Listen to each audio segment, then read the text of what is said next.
Hello, bienvenue dans l'épisode 2 du Chemin vers soi, où on part à la rencontre de soi-même à travers un voyage initiatique. Dans le premier épisode, on a parlé de ce petit appel intérieur, ressenti très souvent sous la forme d'un malaise, et que l'on refuse d'écouter. Aujourd'hui, on explore ce qui vient juste après. Alors sautons tous ensemble dans le vide. Le vide, c'est ce moment où on ne sait plus trop quoi vouloir. On s'ennuie vite, on se lasse de tout. Ce qui faisait sens avant ne l'est plus. Quelque chose semble manquer, mais sans que l'on sache vraiment pourquoi. Le vide, ça peut faire peur. Et il se manifeste de plein de manières différentes.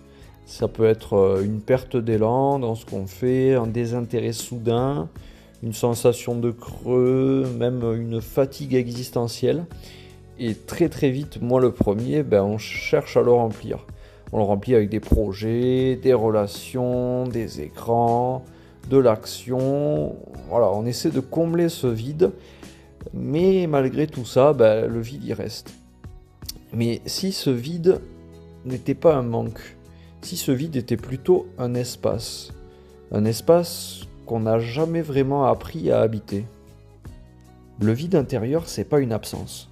C'est un espace qui est en train de s'ouvrir. Un espace où tout est possible. C'est vraiment la source de toute création. Le vide, il survient souvent quand tes anciens repères ne fonctionnent plus, ne sont plus adaptés, mais que les nouveaux ne sont pas encore très très clairs, ils ne sont pas encore établis. C'est une période de transition, une sorte d'entre-deux. C'est aussi quand ton système nerveux sort du mode survie et que tu n'es plus du tout en alerte constante. Donc c'est une sorte de passage. Et dans la spiritualité d'ailleurs, le vide on le considère souvent comme une pause sacrée. J'aime aussi beaucoup le principe qui dit que pour que le tout existe, il faut que le rien existe, c'est logique. Pour que le chaud existe, il faut que le froid existe, pour que le haut existe, il faut que le bas existe. Pour le vide c'est pareil, en fait, pour que chaque création existe, le vide il faut qu'il existe, c'est là qu'il intervient. C'est le principe de la dualité. Voilà. Pour que quelque chose existe, il faut que son contraire existe.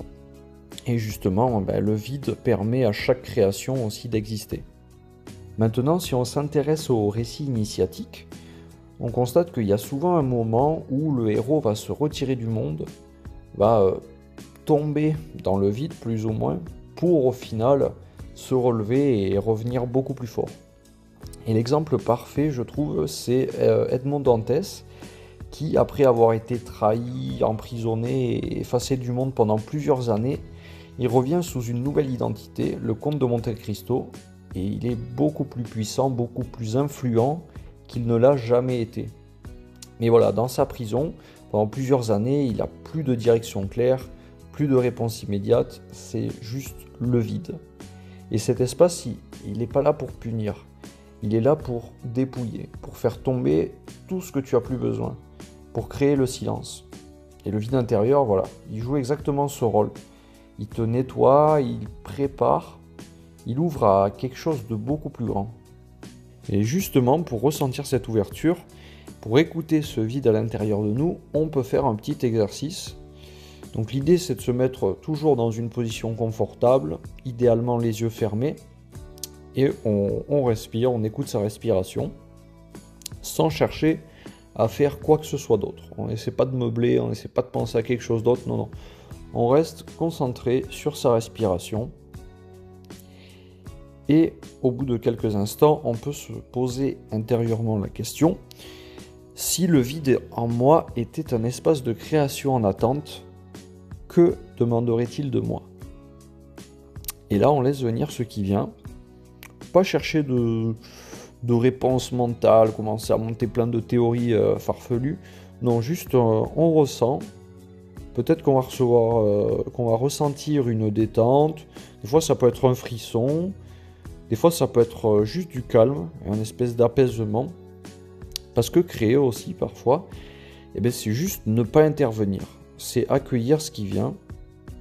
Et finalement, quand on s'aligne à ça, la création se fait toute seule. S'il y a quelque chose à retenir de cet épisode, c'est que quand quelque chose se vide en toi, c'est souvent pour faire place à quelque chose de plus vrai.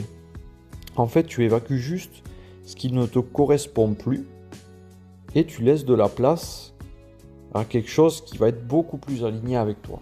Un peu comme les serpents ou les animaux qui changent de peau, ils laissent l'ancienne, ils la laissent et ils laissent place à la nouvelle peau. C'est un peu la même idée. Donc cette semaine, quand tu ressens ce vide, au lieu d'essayer de le combler automatiquement, essaie d'y rester. Sans analyser, sans corriger, sans te juger.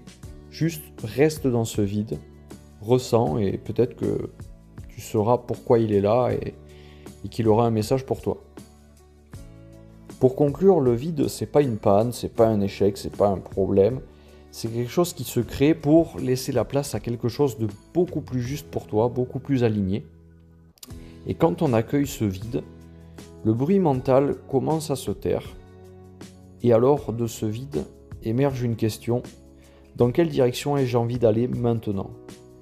Et c'est ce que nous verrons dans le prochain épisode, qui sera sur la quête de sens. À très bientôt!